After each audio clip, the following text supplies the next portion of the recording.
Segundo Samuel 14, 21 a 24. Acompanhe-me em sua Bíblia a leitura da palavra do Senhor. Então o rei Davi disse a Joabe: atendi ao teu pedido.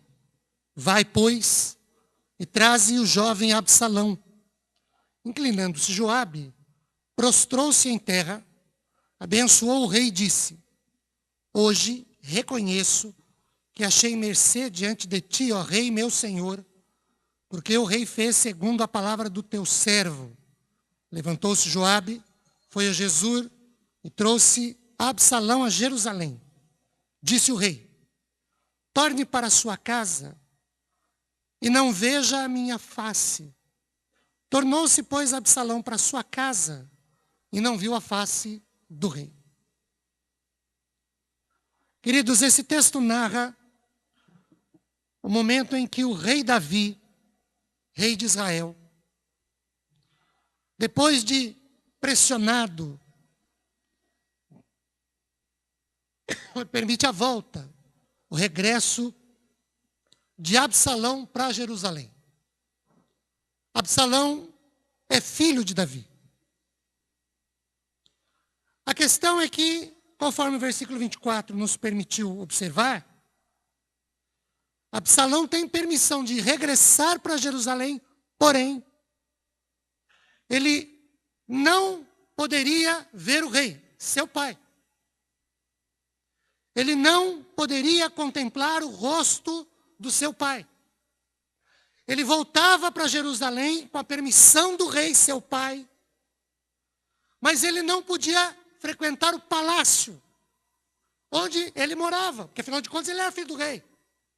Ele não podia frequentar a casa do seu pai. Para a gente chegar aqui, eu preciso contar-lhes rapidamente, a grosseiro modo, uma historinha. Que, aliás, não sou eu que estou contando, é a Bíblia que fala. Absalão fugiu do rei porque ele cometeu um assassinato. Absalão matou Amnon, seu próprio irmão por parte de pai. Segundo Samuel 13, 29, traz essa informação. Amnon cometeu alguns pecados contra uma irmã que ele tinha, também irmã de Absalão, de nome Tamar. Tamar era, como eu disse, irmã de Absalão e irmã de Amnon, por parte de pai. Como é que se deu isso? Primeiro, o Amnon mentiu que estava doente e que precisava de Tamar para cuidar dele. Isso era uma estratégia para tê-la, porque ele dizia que amava, só que não dizia isso para ela. Quem sabia disso era um primo dele, sobrinho do rei Davi, chamado Jonadab. E esse cidadão aconselhou-o dessa maneira: olha, faz que você está doente e pede para o rei mandar Tamar cuidar de você. Não podia ser ninguém, a não ser Tamar. Não podia ser nenhuma cuidadora, formada, especializada, não. Não podia ser enfermeira padrão, não podia ser médica, não podia ser ninguém a não ser Tamar. Tamar era a única pessoa, o único ser vivo no planeta Terra naquela época que era capaz de cuidar do safado e do sem vergonha do Amnon. Vocês vão entender por que ele era safado e que ele era sem vergonha. E eu quero aqui, desde já, me desculpar com todos os safados e sem vergonhas pela comparação. Porque Amnon era dissimulado para danar. Segundo, ele forçou sexualmente a sua irmã Tamar para se deitar na cama com ele, segundo Crônicas capítulo 13, versículo 11. Ele fazia a leitura de que isso era amor. Ele a estuprou. Capítulo 13, versículo 14. Por favor, é estuprou, não é estrupou. Não cometa dois erros. Um de língua portuguesa e outro de sexualidade, porque não é estrupo. Ninguém estrupa ninguém. É estupro. Ele a estuprou. Forçou-a sexualmente contra a vontade dela. E aí, depois de saciado, depois que a sua volúpia sexual acabou, aquilo que até então ele pensava que era amor e tinha outro nome, ele teve um verdadeiro nojo por ela. Despediu-a como uma qualquer, como uma leviana, como uma desqualificada, como uma mulher vulgar. Capítulo 13, versículos 15 e 17. E ela ainda disse para ele assim, não faça assim, não faça isso. Vamos falar com o rei, ele não vai me negar para você. Ele não quis saber.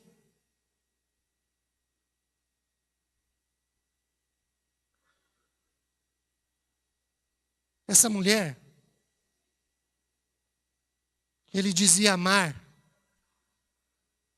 além de evidentemente ser literalmente uma princesa, porque era filho do rei, jamais era uma qualquer, jamais era uma vulgar. Quando Absalão, que era irmão de Tamar por parte de mãe também, soube do que o Aminon, seu irmão por parte do pai, fez para com a sua irmã, ele tomou as dores de Tamar para si e jurou vingar-se contra Aminon. Segundo Samuel capítulo 13, versículos 28 e 29. Davi, o rei, principalmente o pai, se omitiu, no caso de Aminon e de Tamar, e resolveu perseguir Absalão, que para não morrer, corre e foge para Jesur, terra do seu avô materno. Fica lá nessa terra por 3 anos. Capítulo 13, versículos 38 e 39. Essa é a historinha que eu precisava contar para a gente chegar aqui no capítulo 14 e entender, a título de contexto, por que é que Davi expulsou o filho de casa e depois pede para voltar, mas pede para não olhar para a cara dele.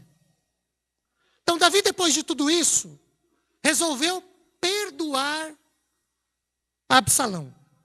Mas esse perdão que Davi dispôs-se a dar a Absalão, tinha algumas regras. Primeiro,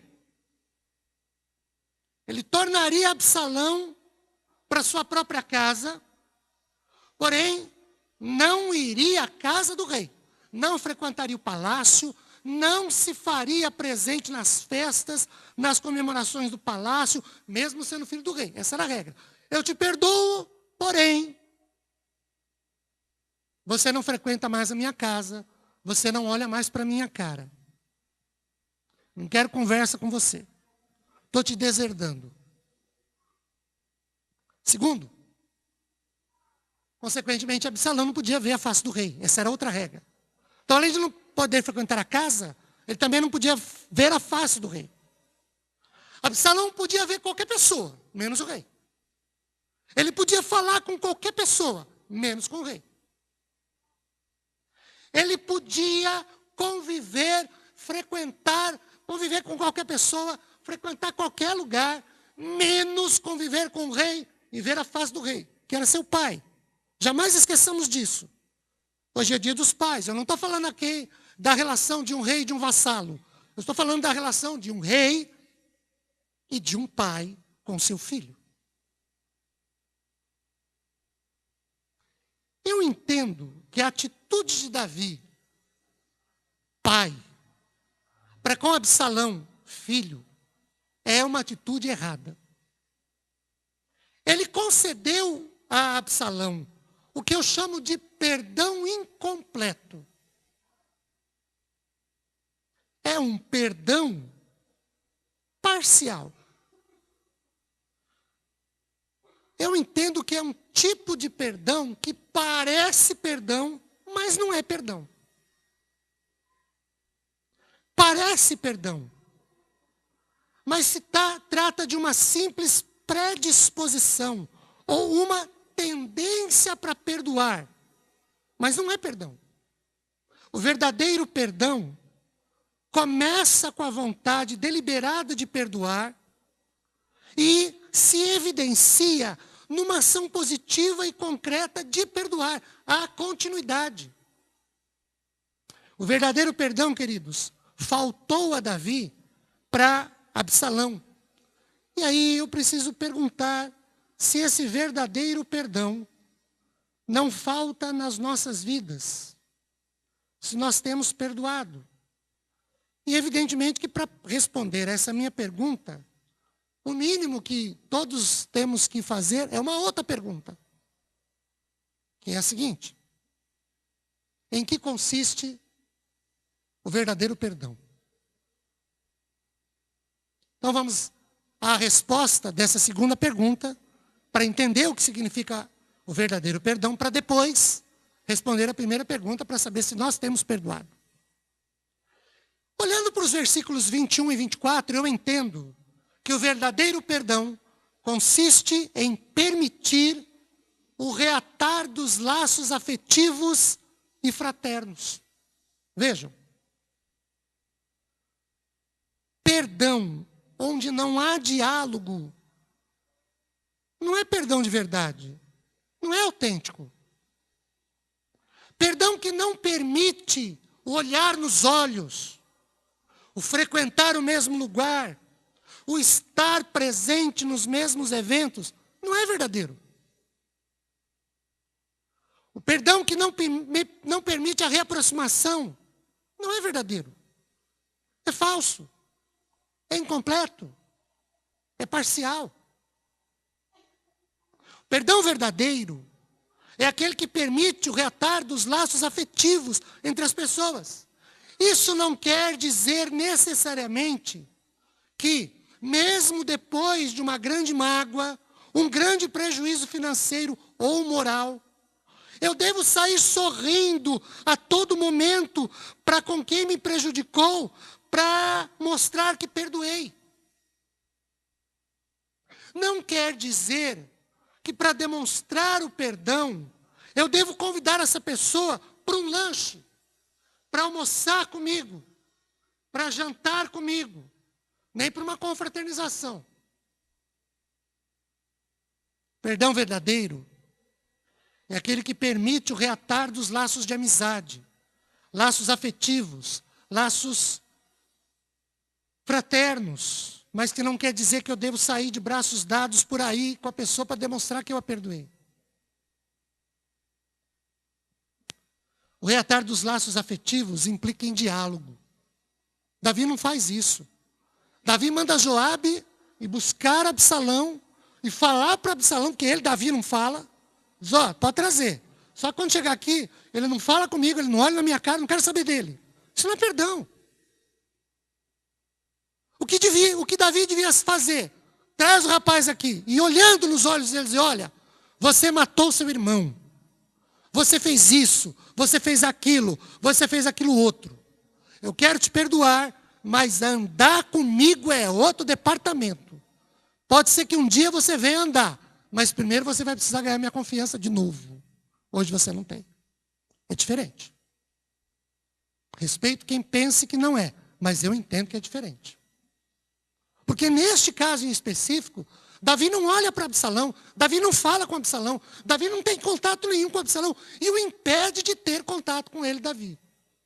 Eu estou falando de um outro departamento.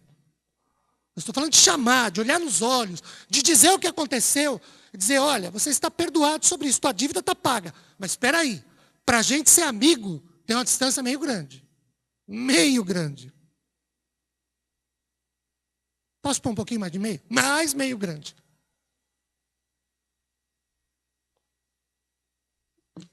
Segundo, olhando para o versículo 22, eu entendo que o verdadeiro perdão consiste em ouvir também, e não apenas ou tão somente falar.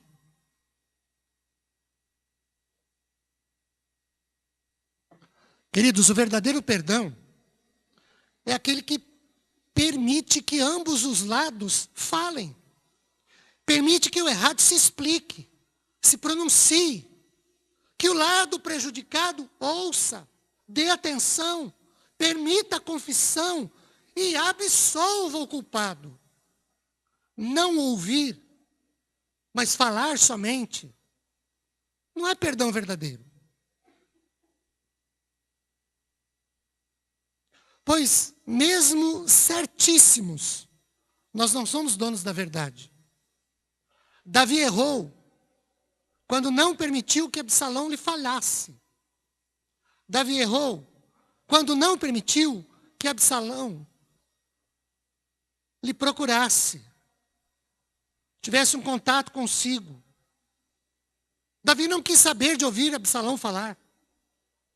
Davi não deu oportunidade para Absalão se mostrar arrependido. Alguém pode dizer, mas ele não estava arrependido. Mas Davi nem isso se predispôs a saber.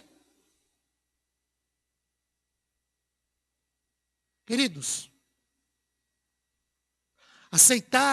Davi não permitiu ouvir de Absalão que aceitava a punição que lhe cabia. Todo criminoso, por mais odiondo que tenha sido o seu crime, tem direito a falar. Davi negou isso a Absalão, seu filho. O verdadeiro perdão é aquele que ouve, depois fala. Quantos pais, diante de filhos que erraram, de filhas que erraram, como se ele, pai, jamais tivesse errado, não permitem que o filho fale e se explique. Põe para fora de casa, não quer saber. Põe a filha para fora de casa. Ela cometeu um erro, o pai vai e comete outro. A filha começou a namorar e os namorados desembrulharam a merenda antes do recreio. Resultado, apareceu um bombom. O que os pais fazem? Põe a menina para fora de casa. Põe essa menina para a rua. Aquela filha que a gente criou, segurou no colo, levantou de madrugada para ver a temperatura de febre, foi na farmácia debaixo de chuva para comprar um remédio, cuidou, lavou, trocou, limpou. De repente a gente põe para fora de casa como se ela não prestasse, como se não valesse nada.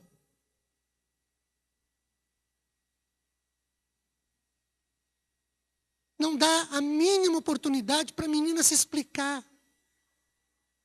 Para dizer que foi um acidente. Tá, eu sei que foi um acidente. Mas vai você e o seu acidente se curar em outro lugar. Foi o que Davi fez com Absalão. Sai daqui. Não quero saber de você. Não quero olhar para você. Não quero ouvir você. Não quero ver você. Não quero saber de você. Não deixou ele falar. Não deixou ele dizer, eu errei. Estou aqui para apanhar da vida. Nada disso. Perdão verdadeiro é aquele que escuta. Você fez, sim. Eu sei, eu fiz, eu errei. Mas Absalão foi impedido, foi privado desse direito de falar. Terceiro lugar, olhando para Mateus 6, 14 e 15, eu entendo que o perdão consiste na condicional para que Deus me perdoar, eu preciso perdoar também. Quem de nós, pais, nunca errou? Nunca falou uma palavra que não devia falar? Nunca se exaltou? Nunca perdeu a razão? Deu um grito, um berro?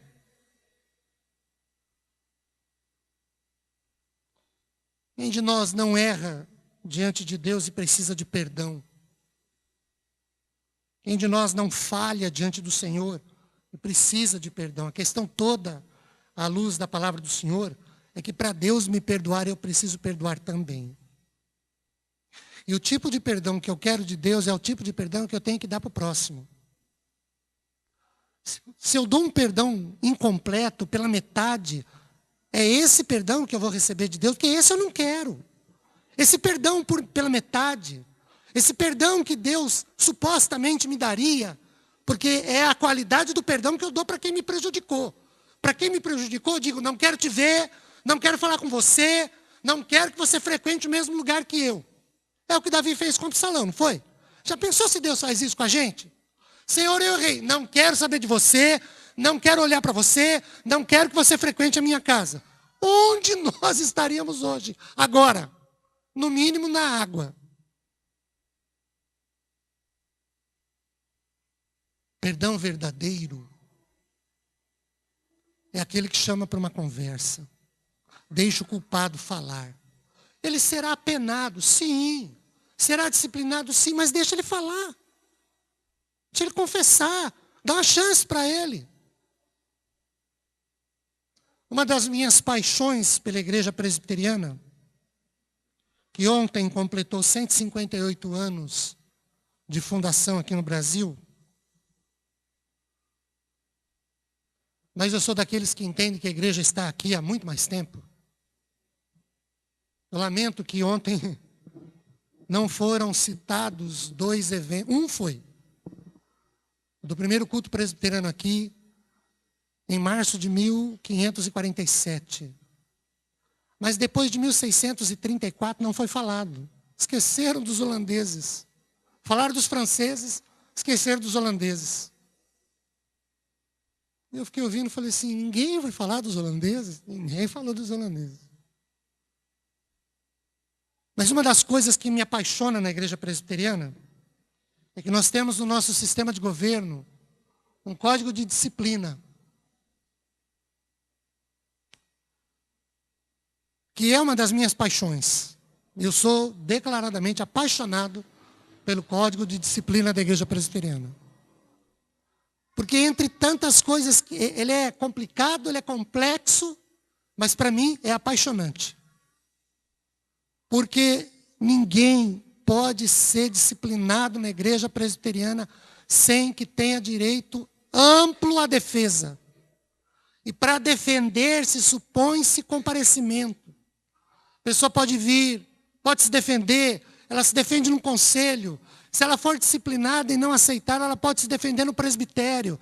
Se ela for disciplinada e não aceitar, ela se defende no sínodo. Se ela for disciplinada e não aceitar, ela vai para o Supremo Concílio. Ela tem 4 instâncias de recurso. Ela tem todo o direito de falar com o rei, de ver o rei e de frequentar o lugar do rei. O que para Absalão foi negado. E aí vem a primeira pergunta, que fizemos no começo do sermão. E nós, pais, temos perdoado os nossos filhos quando eles erram? Quando eles fazem o que não era para ter feito, como se nós, quando fôssemos filhos, não tivéssemos feito absolutamente nada de errado. Nós, pais, temos dado oportunidade dos nossos filhos falarem, se explicarem, mesmo que eles sejam apenados, disciplinados, mas eles pelo menos têm chance, ou a gente manda calar a boca, a autoridade aqui sou eu, quem manda aqui sou eu, você cala a boca e fica quieto. Não damos oportunidade dele falar, de ver-nos, de frequentar o mesmo lugar, porque foi isso que Davi fez com o filho. Quero orar com os irmãos a esse respeito, para que Deus nos ajude. Hoje, de maneira mais objetiva, eu estou me limitando a falar a relação de pai e filhos, porque é dia dos pais. Mas tudo isso que falamos se aplica ao perdão para com outras pessoas também. Pessoas que nos ferem, que nos machucam. Pessoas que fizeram alguma coisa que não deviam ter feito, falaram alguma coisa que não deviam ter falado. E que nos causaram prejuízo e dor. O princípio é o mesmo. Vamos orar? Oremos.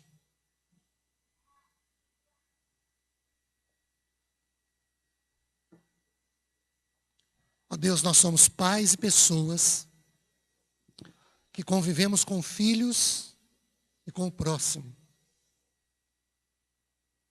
Gente que erra, fala o que não é para falar, faz o que não devia, que muitas vezes nos causam prejuízos morais, financeiros, econômicos, provocam dor, mágoas, angústias. nos fazem perder algumas coisas, às vezes, muitas coisas. E a nossa primeira reação, às vezes, é igual a de Davi. Não quero ouvir, não quero falar, não quero ver, não frequenta mais o mesmo lugar que eu. Pode trazer de volta, mas eu não quero mais saber. Oramos para que o Senhor nos ajude a dar um perdão verdadeiro, a cancelar a dívida, o que não significa que a gente vai andar de braços dados com essa pessoa para o resto da nossa vida. Não é isso, Pai. Não é esse o perdão que a gente olha e entende na Tua palavra. Mas é não permitir que aquele mal que a pessoa me fez continue me consumindo, me corroendo, minando as minhas forças, acabando com a minha alegria, tirando a minha paz, o meu sono, a minha fome, e me fazendo morrer aos poucos, porque eu não perdoo. Meu Deus, quanta gente doente, emocional, física e espiritualmente falando, que não perdoa, porque não libera perdão, porque não permite que o outro confesse o erro, admita o erro, mesmo que o outro seja punido, disciplinado. Meu Deus, tem misericórdia e nos ajude, porque é com a qualidade do perdão que nós perdoamos, seremos perdoados. Então tem misericórdia das nossas vidas, porque para sermos perdoados pelo Senhor, precisamos perdoar primeiro. Nos ajude, nos abençoe no nome de Jesus. Amém.